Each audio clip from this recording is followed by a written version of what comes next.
আপনাকে এরকম উলঙ্গা বানাতে, আমাকে এরকম উলঙ্গা বানাতে, আমাকে এরকম রাস্তায় রাস্তায় ঘোরাতে আল্লাহর 1 সেকেন্ড সময় লাগবে মাত্র। আল্লাহ অনুগ্রহ করে, আল্লাহ দয়া করে, আল্লাহ প্রচন্ড রকম ভালোবেসে আপনাদেরকে আল্লাহ রহমতের চাদরে এখানে ঢেকে রেখেছিলেন 2 মাস।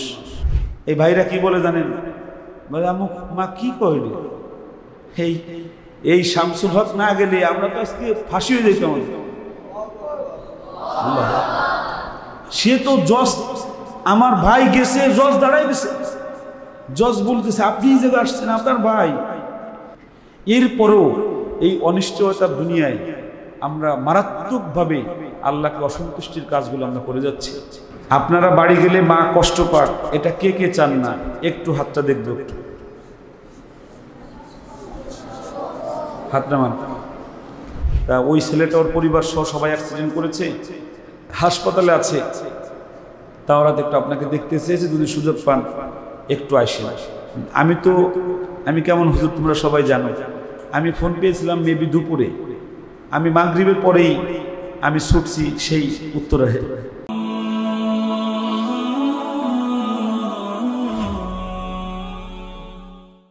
আসসালামু আলাইকুম ওয়া রাহমাতুল্লাহি ওয়া বারাকাতুহু।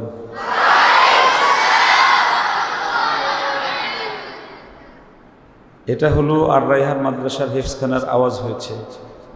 আলহামদুলিল্লাহ। আপনারা কেমন আছেন? আমি বরাবরের মতোই আল্লাহ আমাকে অনেক ভালো রেখেছেন, আলহামদুলিল্লাহ সুম্মা আলহামদুলিল্লাহ। আমার শারীরিক কন্ডিশনটা অনেক ভালো এখন আপনাদের নেক দোয়ায়, মানসিক অবস্থাও অনেক ভালো। গতকালকে আমি আপনাদের এখানে এসেছিলাম, অনেক ভালো লেগেছে আমার। আপনাদের মধ্যে 10 জন ছাত্র কালকে প্রতিযোগিতা করেছে, তাদের লাহান, তাদের সুর, তাদের উচ্চারণ, তাদের বাচনভঙ্গি সবই ভালো লেগেছে। তাদের যুদ্ধান্দেহী যে একটা মানসিকতা ছিল, অন্যকে আটকায় দেওয়ার পড়ালেখার বিষয়, এটাও খুব ভালো লেগেছে আমার, আলহামদুলিল্লাহ। সবাই বলেন আলহামদুলিল্লাহ। পৃথিবীতে মানুষ 2 ধরনের, বলেন কয় ধরনের? একটু আওয়াজ দিতে হবে, কয় ধরনের? হয় ভালো না হলে খারাপ। হয় ভালো, বলেন হয় ভালো। আল্লাহর বক্তব্য লাকাদ খালাকনাল ইনসানা ফি, সবাই পারেন না এটা? বলেন লাকাদ খালাকনাল ইনসানা। আমি মানুষকে সর্বোৎকৃষ্ট আকৃতি দিয়ে সৃষ্টি করেছি। কার বক্তব্য? আর একটু জোরে বলেন, আরো জোরে বলেন। ওমা খালাকতুল জিন্না ওয়াল ইনসা ইল্লা লিয়াবুদুন। আমি মানুষকে সৃষ্টি করেছি শুধুমাত্র আমার দাসত্ব করার জন্য, আমার ইবাদত করার জন্য, আমার উপাসনা করার জন্য। আর এক জায়গায় আছে যে মানুষকে আমি 18,000 মাখলুকাতের মধ্যে সর্বশ্রেষ্ঠ হিসেবে আমি সৃষ্টি করেছি। কার বক্তব্য? আরো জোরে বলেন, আরো জোরে বলেন। আর এক জায়গায় আল্লাহ বলেছেন যে উলাইকা কালহুম, উলাইকা কাল আনামি বালহুম আদল।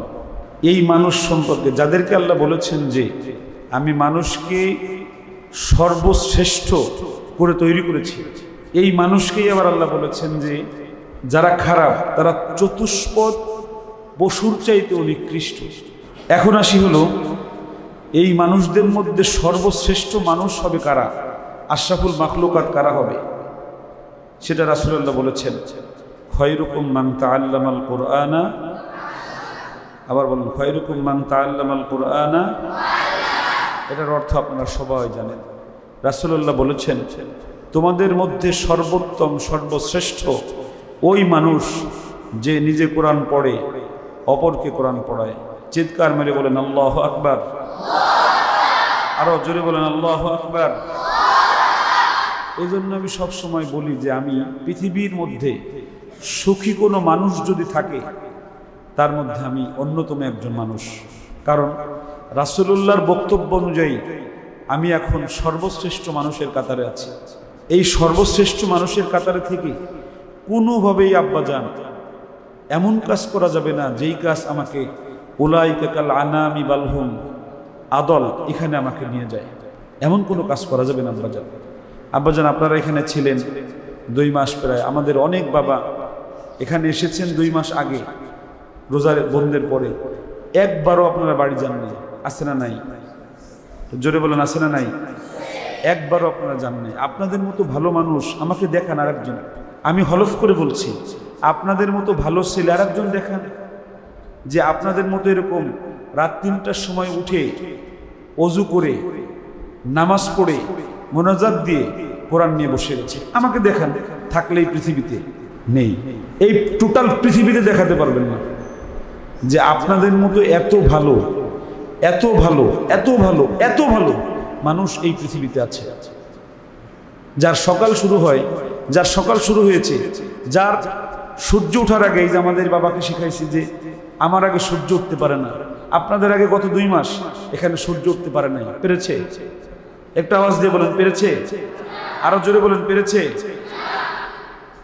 কোনোভাবেই আমি যেটা বলছিলাম যে আমি সর্বশ্রেষ্ঠ মানুষ যতক্ষণ পর্যন্ত আমার মধ্যে দিমাগ আছে, আমি সুস্থ আছি। রাস্তায় দেখবেন কিছু মানুষকে আল্লাহ রাব্বুল আলামিন উলঙ্গা কাপড় ছাড়া ঘুরে বেড়ায়, আছে না? আছে না? সে কিন্তু আপনার মতো মানুষ, তার 2টা চোখ আছে, তার হাত আছে, তার পা আছে, তার সব আছে, একটা জিনিস শুধু নেই। আল্লাহ রাব্বুল আলামিন তার উপর থেকে তার মাথার মধ্যে যেই ব্রেনের যে তারটা আছে, একটা তার শুধু আল্লাহ রাব্বুল আলামিন ডিসকানেক্টেড করে দিয়েছেন। ওই মানুষটা এখন ল্যাংটা হয়ে উলঙ্গ হয়ে ঘুরে। আপনাকে এরকম উলঙ্গা বানাতে, আমাকে এরকম উলঙ্গা বানাতে, আমাকে এরকম রাস্তায় রাস্তায় ঘোরাতে আল্লাহর 1 সেকেন্ড সময় লাগবে মাত্র। আল্লাহ অনুগ্রহ করে, আল্লাহ দয়া করে, আল্লাহ প্রচন্ড রকম ভালোবেসে আপনাদেরকে আল্লাহ রহমতের চাদরে এখানে ঢেকে রেখেছিলেন 2 মাস। বিশ্বাস করেন বাবা, একদম অথেন্টিক সত্য কথা এটা। আল্লাহ আপনাদেরকে প্রচন্ড রকম ভালোবাসে, তাই এখানে এভাবে রেখেছেন। আপনারা 2 মাস পরে বাড়ি যাচ্ছেন। আমি প্রাণ খুলে আল্লাহর কাছে দোয়া করছি, আল্লাহ যেন রাস্তার সকল বিপদ আপদ আল্লাহ রাব্বুল আলামিন মুসিবত দূর করে আল্লাহ যেন আপনাদেরকে গন্তব্যে সহি সালামতে আপনার মায়ের কোলে যাওয়ার তৌফিক দান করে, বলেন আমিন। এবার আসেন, আপনার যে জনমদুখিনী মাটা পৃথিবীর মধ্যে, টোটাল পৃথিবীর মধ্যে যদি আপনাকে কেউ ভালোবাসে, পৃথিবীর মধ্যে একজন মানুষ আপনাকে ভালোবাসে, একদম চোখ বন্ধ করে যার নাম বলতে পারবেন, সে হলো আপনার মা, ঠিক না বেঠিক? আপনার অজান্তে ওই মা আপনি বাড়ি যাওয়ার পরে সমানে কষ্ট করে। আপনি যাকে দেখার জন্য পাগল পারা হয়ে গেছেন, যার কাছে যাওয়ার জন্য আপনি অস্থির হয়ে গেছেন, যার কাছে গেলে আপনার মন প্রশান্তিতে ভরে যাবে, সেই মানুষটা আপনি বাড়ি গেলে কষ্ট পাবেন। কেন? যখন আপনার আচরণটা ঠিক থাকবে না। আমি কালকে নাজেরায় ছিলাম, আমাদের তাওরাতের আব্বা গত বন্ধে অ্যাক্সিডেন্ট করেছিল। বন্ধ হওয়ার 4 দিন পরে অ্যাক্সিডেন্ট করে ওনার বড় ছেলে আইসিইউতে ছিল 10 দিন, ওনার স্ত্রী আইসিইউতে ছিল 6 দিন, ওনার মানে উনি ওনার ছেলে সবাই 1.5 মাস হাসপাতালে ছিলেন একাধারে। বাল তুসিরুনাল হায়াতাদ দুনিয়া ওয়াল আখিরাতু খায়রু। আপনি যেই সুখের আশায় এখন ছুটছেন, পাগল হয়ে গেছেন যে এখান থেকে বের হলেই আপনি আনন্দে আত্মহারা ফেটে পড়বেন। আপনি জানেন না যে আদৌ আপনার সুখ হবে, আনন্দ হবে, নাকি আপনি বাড়ি যাওয়ার পথে কবরে চলে যাবেন, এটা আপনি জানেন না। কিন্তু আমরা কেউ জানি না আমাদের আগামীকালকে কি হবে, এখান থেকে নামার পরে রাস্তায় যাওয়ার পরে আমার কি হবে, আমরা কেউ জানি না। এরপরেও এই অনিশ্চয়তার দুনিয়ায় আমরা মারাত্মকভাবে আল্লাহকে অসন্তুষ্টির কাজগুলো আমরা করে যাচ্ছি। আপনারা বাড়ি গেলে মা কষ্ট পাক, এটা কে কে চান না? একটু হাতটা দেখবো, একটু হাতটা মান। আমি আপনাদেরকে টেকনিকটা বলেছি, তাওরাতে বাবার কথা যেটা বলেছিলাম। আমাকে ফোন দিল বন্ধের 5ম দিনে বা 6ষ্ঠ দিনে, ফোনটা ধরলাম, বললো হুজুর আপনার তাওরাত নামে একটা ছাত্র আছে, বাড়ি কুষ্টিয়ায়, তা ওই ছেলেটা ওর পরিবার সহ সবাই অ্যাক্সিডেন্ট করেছে, হাসপাতালে আছে, তাওরাত একটু আপনাকে দেখতে চেয়েছে, যদি সুযোগ পান একটু আসেন। আমি কেমন হুজুর তোমরা সবাই জানো, আমি ফোন পেয়েছিলাম মেবি দুপুরে, আমি মাগরিবের পরেই আমি ছুটছি সেই উত্তরায়। আমি গেছি তাওরাতকে দেখতে, আমার ভালো লাগাটা আর কি বলতেছে, আমার ভালো লাগাটা।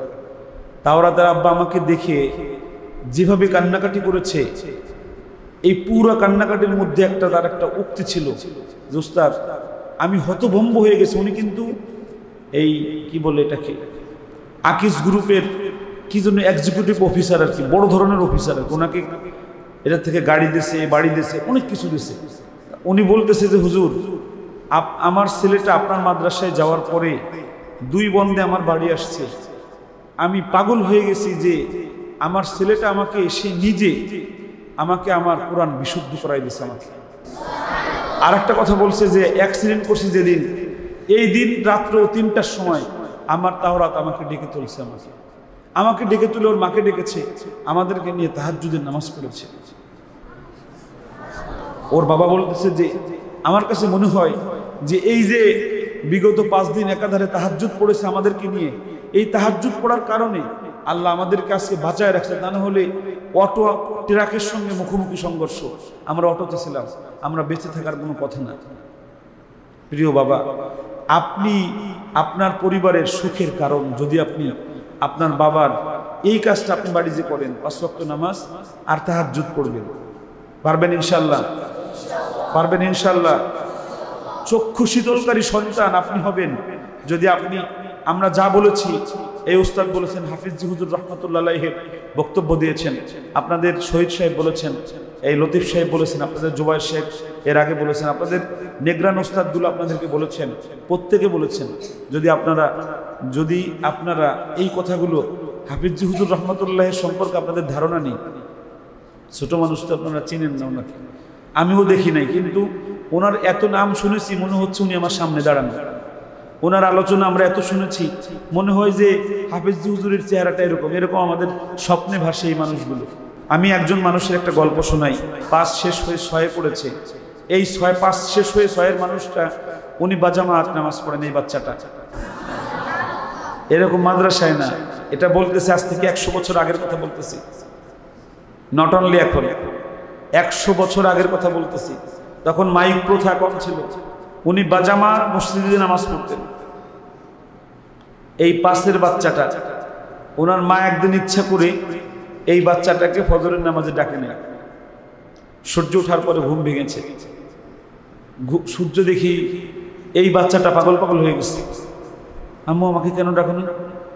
বাবা ভুলে গেছিলাম, তুই এখন পড়ে নি নামাজ। প্রচুর কান্নাকাটি করলো এই বাচ্চাটা, সুবহানাল্লাহ, প্রচুর কান্নাকাটি করলো এই বাচ্চাটা।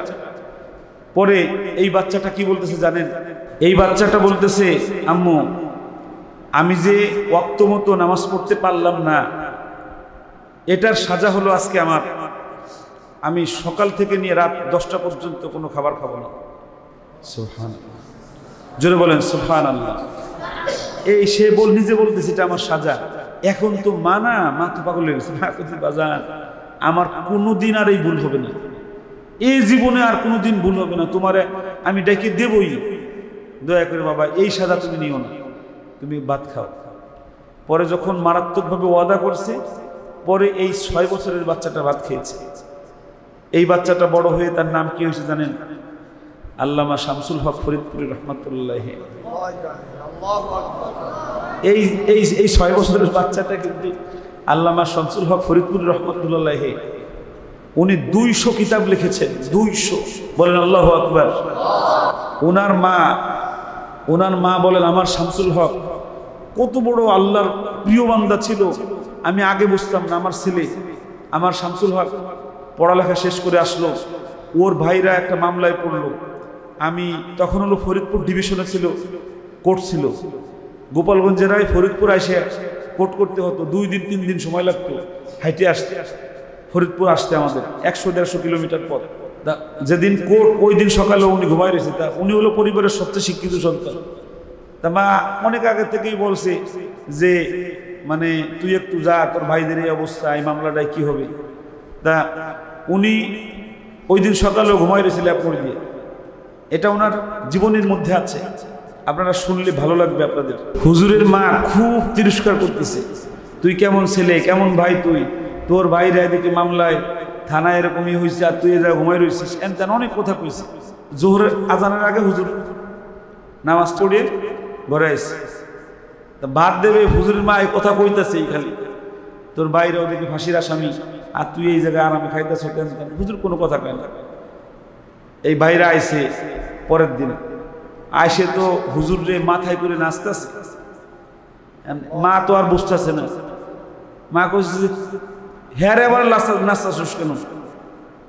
হ্যাঁ শুয়ে রয়েছে তোরা মামলায়, হ্যাঁ রে এত ডাকলাম হ্যাঁ উঠলো না। এই ভাইরা কি বলে জানেন? বলে মা কি কইলি, এই শামসুল হক না গেলে আমরা তো আজকে ফাঁসি হয়ে যেতাম। সে তো জজ, আমার ভাই গেছে, জজ দাঁড়াই গেছে, জজ বলতেছে আপনি যে আসছেন আপনার ভাই, এদেরকে আমি ছেড়ে দিলাম। অথচ উনি কোথায় ছিলেন? উনি ল্যাব মুড়িতে ঘুমায়। এটাকে অলৌকিক ঘটনা বলে। আল্লাহর ওলিদের এইসব অলৌকিক ঘটনা ছিল। 6 বছরে যে মানুষটা নামাজের সাজা নিজে নিয়েছেন, আল্লাহ তাকে 50 বছর বয়সে আল্লাহ তাকে এরকম সম্মান দিয়েছেন। বলেন সুবহানাল্লাহ। এরকম সম্মানিত জীবন চান? আমি জানি আপনাদের মধ্যে অনেক বড় আল্লাহর ওলি আছে। আপনাদের মধ্যেই একজন আজ থেকে 30 বছর পরে এই বাংলাদেশের শ্রেষ্ঠ আল্লাহর ওলি হবে। আপনাদের মধ্যেই একজন হবে মিজান আজহারি, আপনাদের মধ্যেই একজন হবে শায়েখ আহমদুল্লাহ, আপনাদের মধ্যে একজন হবে ইসহাক রহমতুল্লাহের মতো, আপনাদের মধ্যে একজন হবে আল্লামা শামসুল হক ফরিদপুরি রহমতুল্লাহের মতো। ঠিক না বেঠিক? আরো জোরে বলেন ঠিক না বেঠিক? কে কে এরকম হতে চান? হাত নামান, এই বুকে হাত দেন। আয় আল্লাহ, আমার বাবাদেরকে একজন শ্রেষ্ঠ আল্লাহর ওলিদের কাতারে ঢুকায় দেন। সবাই বলেন আমিন।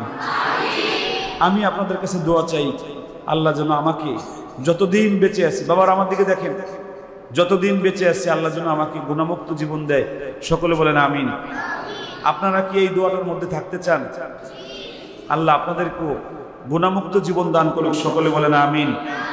প্রিয় আব্বাজানরা, আপনারা, আমি একটু কষ্ট পেয়েছি, হেফজখানায় আমাদের ছাত্র সবচেয়ে বেশি এখন, অথচ এই টাকা সবচেয়ে কম আসছে এখানে।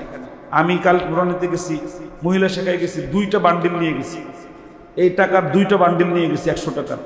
মানে 200 জন মানুষ বাড়িতে তাদের মা বাবা ভালো বলেছে সন্তানদেরকে।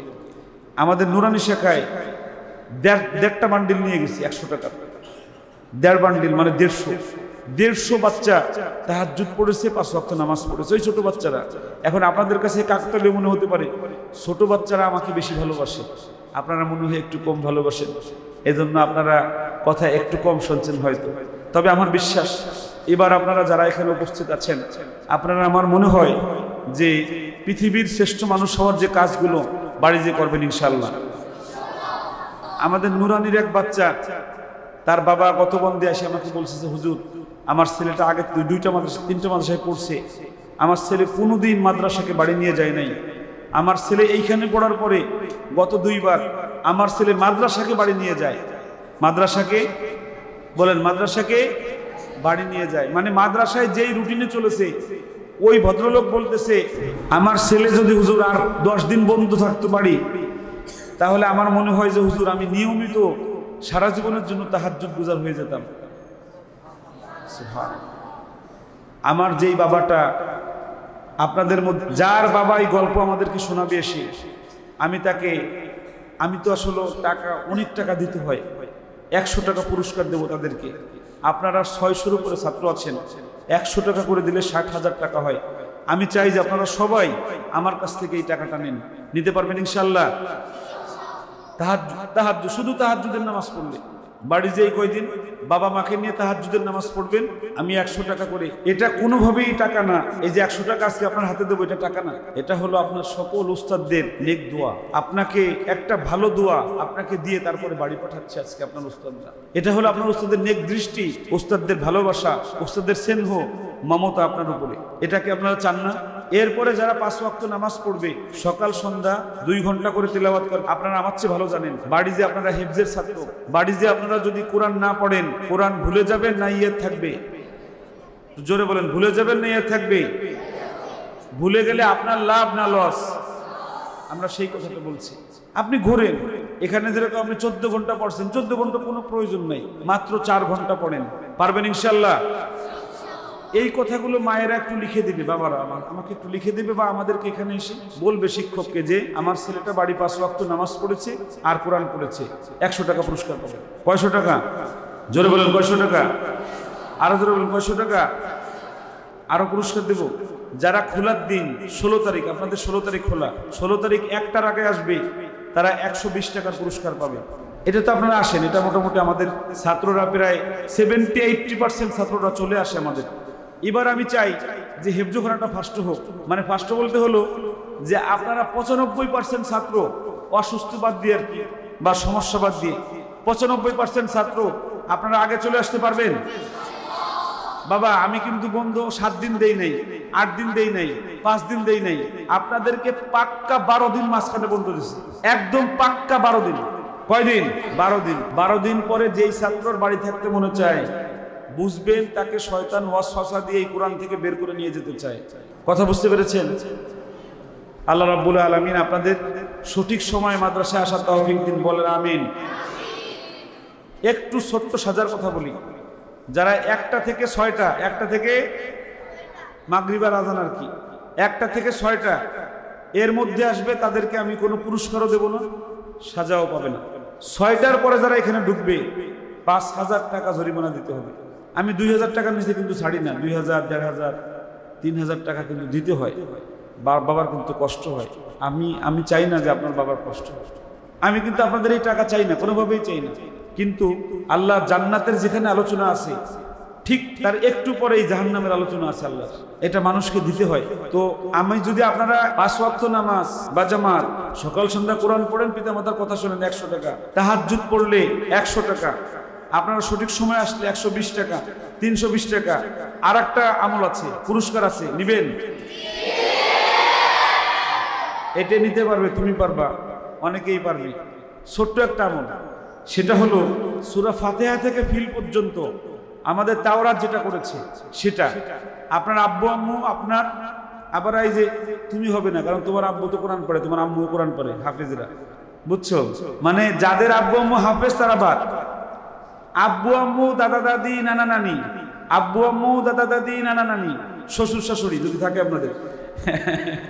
আমরা গড়ডাঙ্গা পড়তাম, তারপরে মেশকাটে যখন পড়তাম, জালালাইনে পড়তাম, আমরা জামিউল উলুম পড়তাম, আমাদের সাথে গড়ডাঙ্গা ছাত্র ছিল 120-30 জন দাওরায় মেশকাতে, তার ভিতরে দেখা যেত 10 জন বিবাহিত। এই তোমরাও যখন দাওরায় যাবা তখন তোমাদের মধ্যে অনেকে বিবাহিত থাকবে, তখন আবার শ্বশুর শাশুড়ি থাকবে। এই কথা কি বুঝতে পেরেছো? এটা আমি বলছি, তোমরা একটু হেসে দেবা, একটু খুশি হবা, এই জন্য বলছি। কথা বুঝতে পারছো? পিতা মাতা, দাদা দাদি, নানা নানি, যে কোনো একজন, যে কোনো একজনকে যদি সূরা ফাতিহা থেকে ফিল, আপনারা তো সবাই আন্তর্জাতিক লাহান পারেন, সূরা ফাতিহা থেকে ফিল পর্যন্ত আন্তর্জাতিক যে কোনো একটা লাহানে বিশুদ্ধ তেলাওয়াত শেখাবেন শুনে। এটা একটা মোবাইলে ভিডিও করে আমার কাছে পাঠিয়ে দেবেন শুনে। মা বোরকা পরে বাবাকে সাথে নিয়ে আসবেন, আমারে বলবেন যে এই যে বাবার পরীক্ষা নেন, যতজন এই পরীক্ষায় পাশ করবে ততজনকে 200 টাকা করে পুরস্কার দেবো। জোরে বলেন কয়শো? এই 4টা কাজ যেই ছেলেরা বাড়ি যেয়ে করবে তাদের পিতামাতা আমার কাছে এসে কান্নাকাটি করবে খুশিতে। এটা লিখে, এখন লিখে, অগ্রিম লিখে নিয়ে যেতে পারেন, অগ্রিম এখন লিখে নিয়ে বের হবেন এখান থেকে। তাদের পিতামাতা, আমাদের উসমান যে গজলটা বলছে, 1 পা 2 পা হাঁটি হাঁটি হুচট খেয়ে পড়ি, আপনাদের মনে আছে সেই পড়ার কথা?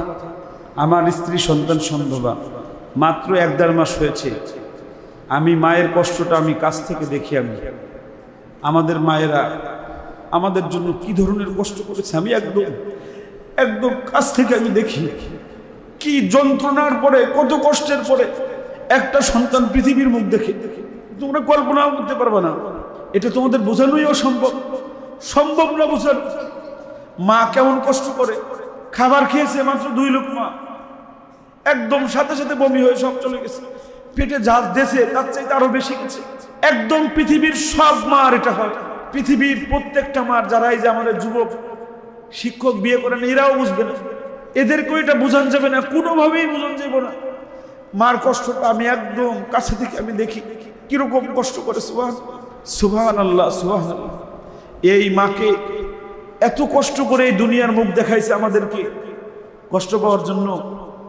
বাবারা কষ্ট পাওয়ার জন্য, কথা বলেন, বাবারা কষ্ট পাওয়ার জন্য, জোরে বলেন, কষ্ট পাওয়ার জন্য। আপনারা বাড়ি যে মোবাইলটা যদি ধরেন, মার বাবার মোবাইলটা যদি ধরেন, আপনারা জানেন না আপনাকে বকাঝকা করতে করতে মা পাগল হয়ে যাবে। আপনাকে অভিশাপ দিতে দিতে মা পাগল হয়ে যাবে। এত ভালোবাসার মানুষটা আপনাকে বকাঝকা করবে। এখানে যে বাবারা আসছেন, আমি একটা কথা বলি একটু, আমি কিভাবে এত ভালো হলাম বা এখন কেন এরকম আছি, আপনারা আমার কাছ থেকে কারণটা জেনে নেন। আমার মরহুম আব্বাজানকে আমি দেখেছি আমার জীবদ্দশায়, আমি আমার জীবনে দেখি নাই আমার মরহুম বাবা জামাত ছাড়া নামাজ পড়েছেন। আমি নিজে রাজসাক্ষী, আমার বাবাকে আমি দেখি নাই আমার বাবা জামাত ছাড়া নামাজ পড়েছে, আমি দেখিনি। আমার বাবার নাম বিলায়েতুল্লাহ। আপনারা গোপালগঞ্জ মাঝিগাতি গ্রামে যান, মাঝিগাতি ইউনিয়নের মাঝিগাতি গ্রামে যে যাকে জিজ্ঞেস করবেন যে বিলায়েতুল্লাহ নামাজ পড়তে কোথায়, যারা আমার বাবাকে চেনে তারা বলবে যে বিলায়েতুল্লাহ সবার আগে মসজিদে আসতো। আমার বাবা কোনো মানুষকে কষ্ট দিয়েছে আমরা দেখি নাই। আমার মা, প্রিয় বাবারা, মাকে এই গল্পগুলো শোনাবা। আমার মাকে আমি দেখেছি, গার্ডিয়ানরা একটু শোনেন বাবারা, আমি জন্মের পর থেকে যখন থেকে আমি বুঝি আমার মাকে দেখেছি ফজরের নামাজে জায়নামাজে বসেছেন আজানের আগে, আমার মা চারটের ইশরাকের নামাজ পর্যন্ত আমার মা জায়নামাজেই থাকে। আমার মা প্রতিদিন 1-2 পারা কোরআন পড়ে। আমার এখনো, আমি সেদিন মাকে দেখতে গেছি মহিলা বিল্ডিংয়ে, আমি শিক্ষকরা শুনেন আমি 10 মিনিট যে বসে রয়েছি, মা আমার সাথে কথা কয়নি, মার কেটে সূরা পড়তেছে। পরে আমি মারে আটকাইছি, তখন আয়াত দেখতে মা আমি একটু কথা কই চলে যাবো। পরে কই এই আয়াতটা শেষ হোক, আয়াতটা শেষ করে কোরআন শরীফ বন্ধ করে পরে আমার সঙ্গে কথা বলছে। আলহামদুলিল্লাহ, আমার মা আমার বাসায় থাকেন। আমার বাসা তো এখন মোটামুটি রাজকীয় বাসা। আমার মা মাদ্রাসায় থাকে, মাদ্রাসায় ভর্তি হয়েছে। কয় যে তোদেরকে আমি ভর্তি ফিস দেবো, আমি একটু কোরআন পড়বো, পড়তে পড়তে এই দুনিয়া থেকে যাইতে চাই। আমার মাকে আমি জন্মের পর থেকে দেখেছি মাগরিবের নামাজ যে যায় নামাজে পড়েছেন, ঈশার নামাজ ওই যায় নামাজে পড়ে তারপরে উঠছেন। অথচ আমার মার আমরা 9 জন ছেলে মেয়ে। এখন আপনি কি সেই বাবা হতে পেরেছেন কিনা? আপনারা যারা এখানে, আপনি কি সেই বাবা হতে পেরেছেন কিনা? যদি সেই বাবা না হতে পারেন, তাহলে আপনার ছেলেটা একজন বড় আলেম হবে, বড় হাফেজ হবে, এটা আপনি ভুলে যান। মিডিয়ায় আমার এই কথাগুলো, আজকের কথাগুলো যে সকল মায়েরা শুনবেন, বাবারা শুনবেন, আমার অনুরোধ আপনাদের কাছে, সন্তানকে যদি বিশ্বমানের হাফেজ আলেম বানাতে চান, আল্লাহর ওলি বানাতে চান, আগে আপনি সিজদায় লুটে পড়েন। আগে আপনি শিওর করেন যে আপনি একজন আল্লাহর ওলি। আগে আপনি শিওর করেন যে আপনি একজন নামাজি। আগে আপনি শিওর করেন যে আপনি একজন হালাল খান। আগে আপনি শিওর করেন যে আপনি তাহাজ্জুদ পড়েন। তারপরে আপনি চান যে আপনার ছেলেটা একজন আদর্শিক মানুষ হবে। প্রিয় বাবারা, গার্ডিয়ানরা, পারবেন আপনারা ইনশাল্লাহ? এটা আমাকে ওয়াদা দেন, পারবেন ইনশাল্লাহ? আমি, আপনারা ভিডিওটা দেখেছেন কিনা, একজন ওসি সাহেবের একটা ভিডিও দেখেছেন, আসবে। আমি জামিয়া রব্বানিয়া মাদ্রাসা, আমাকে রায়হানকে এই কোরআন শেষ সবক অনুষ্ঠানে আমাকে নিয়েছিল প্রধান অতিথি করে। ওইখানে এক ওসি সাহেব, রানিং ওসি সাহেব, বর্তমান যাত্রাবাড়ি থানার রানিং ওসি, বলেন আল্লাহু আকবার, বর্তমানে যাত্রাবাড়ি থানার রানিং ওসি, এত বড় দাড়ি। ওনার ছেলেটা মাত্র 4 মাসে হাফেজ হয়েছে। কয় মাসে? ওনার মেয়েটা 7 মাসে হাফেজ হয়েছে। 2টা ছেলে মেয়ে। উনি করোনার সময় উনি বলতেছে যে আমি দিনদার ছিলাম না, আমি ম্যাথমেটিক্সে অনার্স মাস্টার্স করা। ম্যাথমেটিক্সে অনার্স মাস্টার্স করা যারা বাংলা পড়েন তারা জানেন যে এটা কত কঠিন। সহজ না কঠিন? কঠিন সাবজেক্ট। এই মানুষটা বলতেছে যে করোনার সময় আমি ঘরে বেশি থাকতাম, আমি ওই যে অডিও তিলাওয়াত আছে না, বাংলা অর্থ সহ, এটা শুনতাম। তা বলতেছে একদিন শুনতে শুনতে আমি হতভম্ব হয়ে গেলাম যে এখন যেই কাজগুলো ঘটতেছে সব রাসূলুল্লাহ 1400 বছর আগে বলা। জোরে বলেন আল্লাহু আকবার। আমি আশ্চর্য হয়ে গেলাম যে এভাবে কিভাবে পাট মিলতেছে। 1400 বছর আগে একটা মানুষ কথা বলেছে, সেই কথাগুলো 1450 বছর আগে পরে আসিয়ে সব পাট মিলতেছে কিভাবে? উনি বলতেছে রাত তখন 2টা বাজে, আমি আমার বউকে ডাকলাম, ওনার স্ত্রীও অনেক মাস্টার্স পাস, সরকারি চাকরি করে, বলতেছে যে আমরা আমাদের জীবন পুরোটাই ভুলের মধ্যে ছিল। এখন প্রতিজ্ঞা করছি আমার ছেলে মেয়েকে আর ইংলিশ মিডিয়ামে পাঠাবো না। আমি কালকে সকালেই আমার ছেলে মেয়েকে মাদ্রাসায় ভর্তি করে দেবো। বলেন সুবহানাল্লাহ। উনি এরপরে যে কথা, আমি সেই কথাটা বলতেছে যে উস্তাদরা, আমি আমার এই সন্তানের জন্য 4 মাসে যে হাফেজ হয়েছে, আমি এই সন্তানের জন্য নামাজের সেজদার মধ্যে নিয়মিত দোয়া করি। আমি বলেন সুবহানাল্লাহ। আমি আমার সন্তানদের জন্য নামাজের সেজদার মধ্যে দোয়া করি, আল্লাহ আমার সন্তানদেরকে তুমি নেককার পরহেজগার বানায় দাও। প্রিয় বাবারা, আপনার সন্তানকে যদি মানুষের মতো মানুষ হিসেবে দেখতে চান তাহলে সেজদার মধ্যে দোয়া করেন। সেজদার মধ্যে দোয়া করা শেখেন। এই সেজদার মধ্যে দোয়া আপনার সন্তানকে একজন আনোয়ার শাহ কাশ্মীরি, একজন আনজার শাহ কাশ্মীরি, একজন ইমদাদুল্লাহ মুহাজির মক্কি, একজন শামসুল্লাহ ফরিদপুর রহমতুল্লাহ এর মতো বানায় দিবে ইনশাআল্লাহ। আমার কথা শেষ। আব্বাজানরা, আমি আজকে আপনারা চলে যাওয়ার পরে আমি খুব কষ্ট হবে আমার। আমি আপনাদের সাথে 20 বছর 21 বছর, আমি 21 বছর যাবত আমি আপনাদের সঙ্গে চলি। কেউ আসে কেউ চলে যায়, তবে যে যখন থাকে তখন তাকে নিয়ে বেঁচে থাকার চেষ্টা করি, তাকে নিয়ে সুখে থাকার চেষ্টা করি, আনন্দে থাকার চেষ্টা করি। আমি আপনাদেরকে দেখলে আমার ভালো লাগে, আপনাদেরকে না দেখলে আমি কষ্ট পাই। বিশ্বাস করেন বা না করেন, আমার জীবনী শক্তি আপনারা, আমার শ্বাস প্রশ্বাস আপনারা, আপনাদের মধ্যে আমার জীবন আমি খুঁজে পাই। আমি যখন আমার মরণ হবে তখনও আমি আল্লাহর কাছে প্রার্থনা করি যে আমার দুই পাশের জন্য আপনারা থাকেন। বলেন আমিন, বলেন আমিন। আমার যখন মরণ হবে আমার দুই পাশে আমার ছাত্ররা সূরা ইয়াসিন পড়তেছে, আমার জন্য সেরকম একটা মরণ হয়। সবাই একটু দোয়া দেন আমাকে, বলেন আমিন, আবার বলেন আমিন। আমার কথা শেষ। আল্লাহর জন্য আপনাদেরকে সহি সালামতে নেয়। আপনাদের বাড়ি যাওয়া আসার পথে আমার নাম্বারটা মুখস্থ করে নেবেন, 0170 33 7 22 38 33 7। এটা কেন মুখস্থ করলাম? আমার এক ছাত্রী নাম জাকিয়া, তাকে আমি পড়াইছি হলো 2012 সালে বল্লভদি বাড়ি। এই জাকিয়া আমাকে 2022 সালে ফোন দিয়েছে। কত সালে? 22 সালে আমাকে ফোন দিয়েছে। কে? হুজুর আমি জাকিয়া। কোন জাকিয়া? হুজুর আপনার ছাত্রী 12 সালে 5 দিছে। কি হয়েছে জাকিয়া? হুজুর আমার বাসা শনিকরা, হুজুর আমার জামাই, আপনাদের জামাই একটা ফ্রিজের জন্য আমাকে ঘর থেকে বের করে দিচ্ছে। আমি 10,000 টাকা গোছাইছি। হুজুর আপনি যদি আমাকে একটু এই বিষয়ে একটু সহযোগিতা করতেন। আলহামদুলিল্লাহ। আমার নাম্বার মুখস্থ ছিল। আমি বললাম নাম্বার কই পাইলি? যে বলছে হুজুর ওই যে মুখস্থ করাইছিলেন, এখন আমার মনে আছে। আপনারা বাড়ি যাওয়ার পথে যদি কোনো অ্যাক্সিডেন্ট করেন বা কোনো সমস্যা হয়, সবার আগে ফোনটা আমাকে দিবেন। আমি বাংলাদেশের যেখানে থাকি আমি উড়ে চলে যাবো ইনশাআল্লাহ। আপনাকে আপনার কাছে ইনশাআল্লাহ। উড়ে যাওয়া মানে হলো যত দ্রুত সম্ভব আমি চলে যাব। আমার কাছে একটা প্রাইভেট কার আছে, আপনাদের অনেকের বাবার কাছে প্রাইভেট কার নাই, আমার কাছে একটা গাড়ি আছে। আমি চাইলে যে কোনো জায়গায় যাইতে আমার সহজ হয়। আমি আপনাদের চলে যাব ইনশাআল্লাহ। শুধু একটা ফোন আমাকে দিবেন, ফোন দিয়ে শুধু বলবেন যে হুজুর আমার সমস্যা, আমি আপনাদের সমস্যা আপনাদের পাশে আছি ইনশাআল্লাহ। আমি মৃত্যু পর্যন্ত থাকতে চাই, মৃত্যুর পরে আমার সমস্যা আপনাদেরকে পাশে দেখতে চাই। থাকবেন ইনশাআল্লাহ। আল্লাহ সবাইকে ভালো রাখুক, সুস্থ রাখুক। আমি সামনের জীবনে কখনো মানুষ কষ্ট পায় এরকম কাজ করব না, একটা সহি নিয়ত করেছি। আপনারা আমাকে একটু দোয়া দিয়েন। আল্লাহ সবাইকে ভালো রাখুক, সুস্থ রাখুক, নিরাপদে রাখুক। এখন আপনাদের পুরস্কার ঘোষণা হচ্ছে। আর রায়হান ইন্টারন্যাশনাল মাদ্রাসা একটি আন্তর্জাতিক কোরআনিক শিক্ষা মিশন।